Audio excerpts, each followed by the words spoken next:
रोके हुए हैं।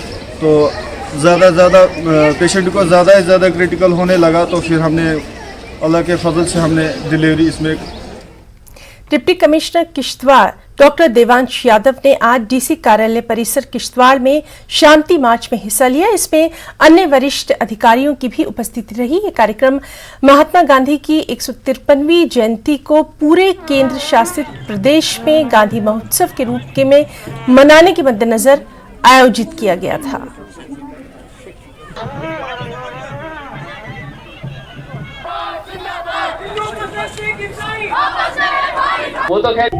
एक मशाल लेकर डोडा को पार करके उसके जो आखिरी हद है ठाठरी, वहां पहुंचे।